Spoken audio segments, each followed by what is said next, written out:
The Mushroom Kingdom was never supposed to know fear. Its skies were too blue, its flowers too cheerful, its heroes too invincible. But deep beneath Yoshi's island, where the sun never touched and the earth remembered older times, something had been sleeping. Dr. E. Gadd called it recombinant dinogenetics, Princess Peach called it necessary, and Mario, always the optimist, called it a new power-up for an old friend. They were all wrong. The fossil was ancient. When Yoshi touched it, it awoke something inside him. At first, it was subtle. Yoshi stopped chirping, but his appetite became ferocious. Small woodland creatures began to vanish from the island's edges. But soon the changes came faster. His limbs elongated, his teeth sharpened, his tongue lashed like a whip. His cheerful eyes turned cold and predatory.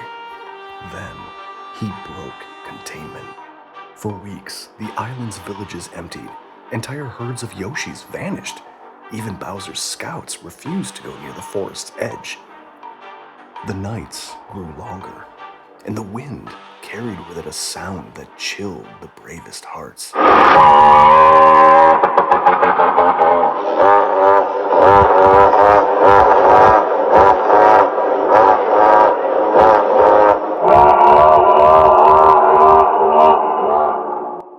Mario came searching, believing, foolishly, that friendship could save him.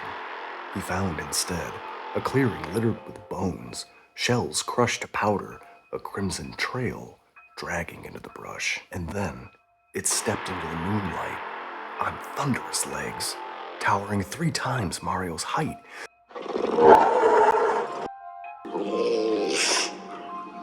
It moved with the grace of a hunter that had never forgotten how to kill. But the worst part was the eyes. Familiar and intelligent, yet devoid of kindness, they lingered on him with recognition and hunger. Yoshi? Mario whispered. The creature cocked its head, an echo of memory flickering behind its monstrous gaze. Then, with a screech that split the night,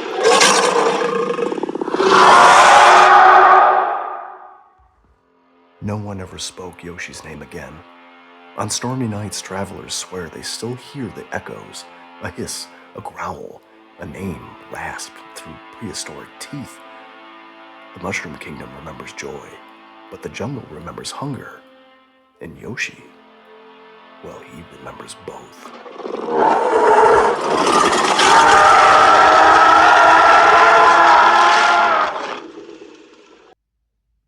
Hey everybody, welcome back to the channel where you watch a random guy make something with his hands.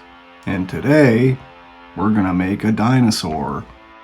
But first, I have to take all of this clay off of this previous sculpture I was making of a Ninja Turtles Mauser and reuse the clay to make the dinosaur.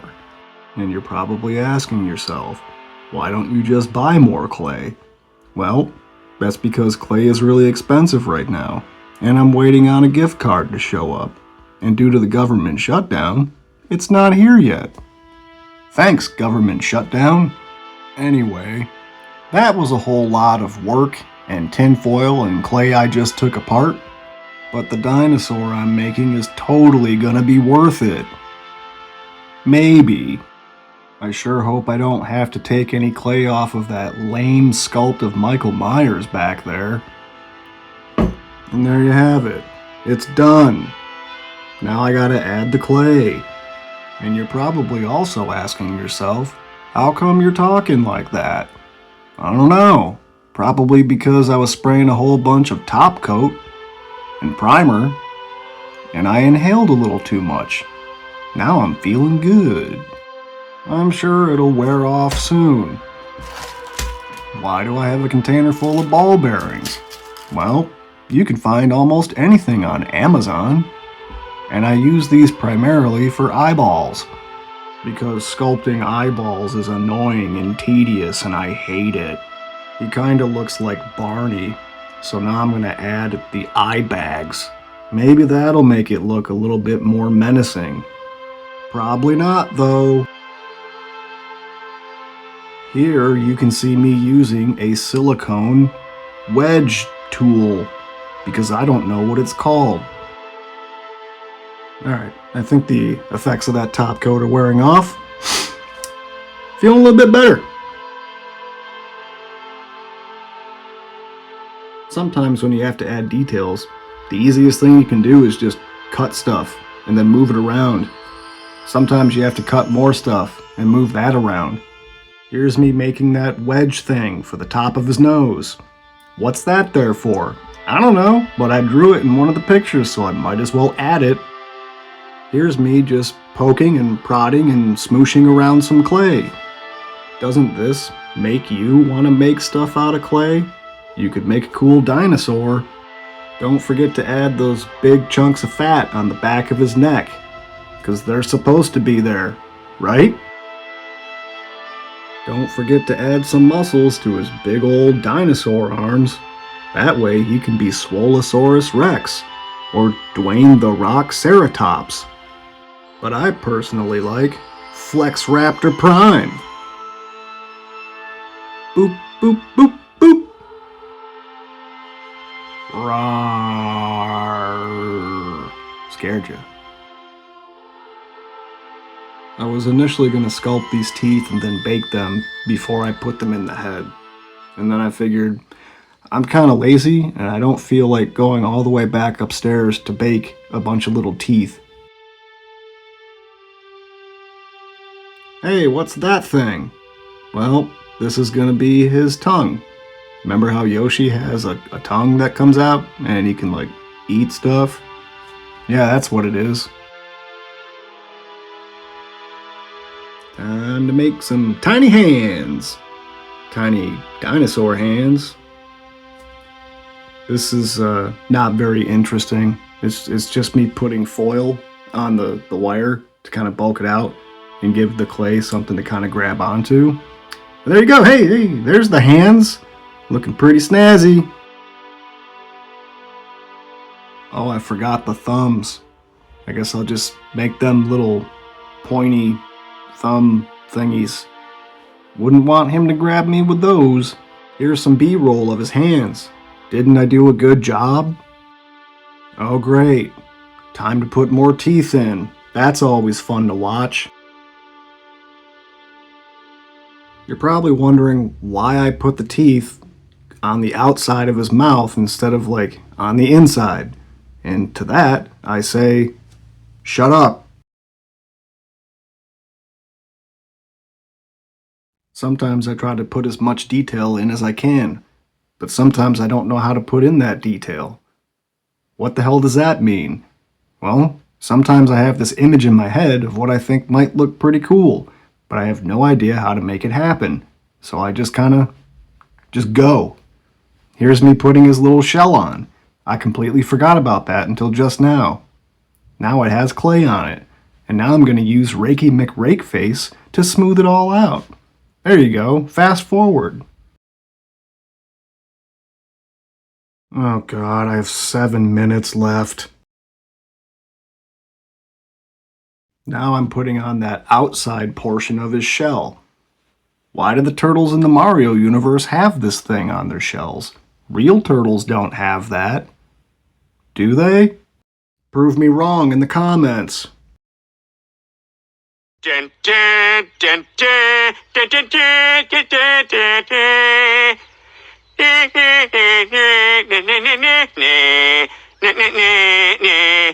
Where's his tongue? Right there. There it is. Pretty cool. Good job, me. Ugh, now it's time to huff some alcohol. I mean, use the alcohol to smooth out the clay. Sometimes this process can be fun. Most of the time it's not. Here's me putting on some additional little scales, just for additional detail that no one's gonna care about.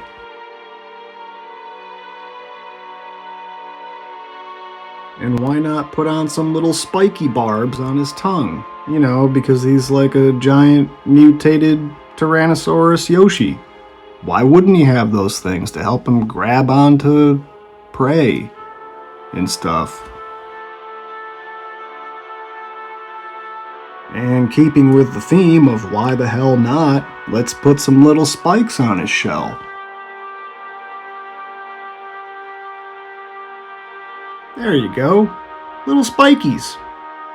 Might as well add some to his tail. Yeah, that looks cool.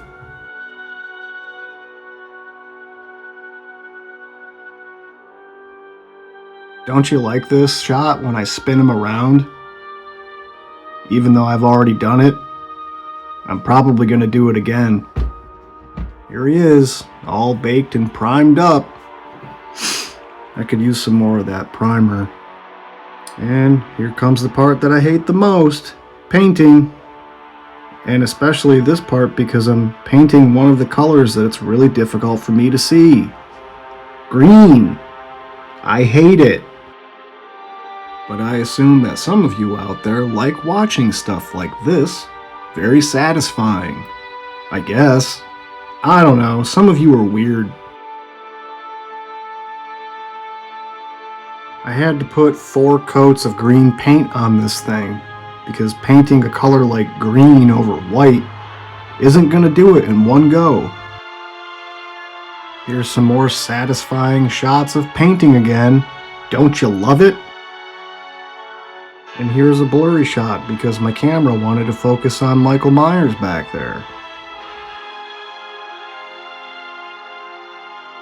Wow. I don't like any of this, but I'm just gonna keep going.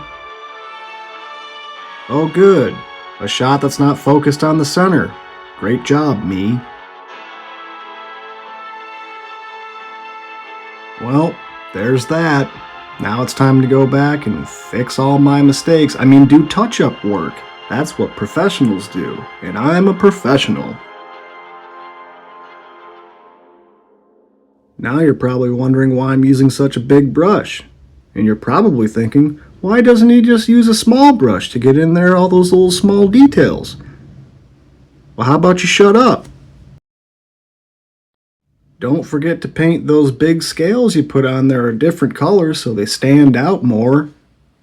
Not like anybody's going to care anyways, though. And while you're at it, why don't you paint his claws? Idiot. Woo! I painted his base black, and now I'm going to put this fake grass or moss on it. I'm going to use this German glue called Flinky Flashy, I think. I don't know. I'm not German. I don't know how to pronounce it. But let's use the Flinky Flashy. Spread that all around, then put it on your grass. Look at that. Oh, put a little bit more, because you messed it up.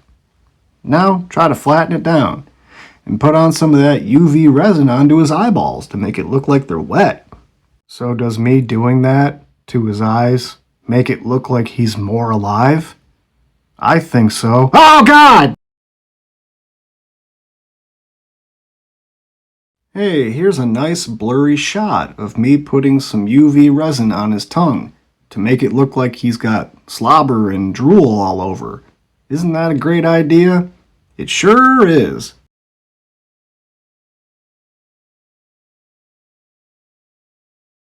I'm really surprised I didn't get any of this crap on my hands. When I work with epoxy, I usually get it on my hands. I don't like it. Well, there you go. I guess he's done. Now it's time for his close-up. Here it comes.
Did you enjoy this video?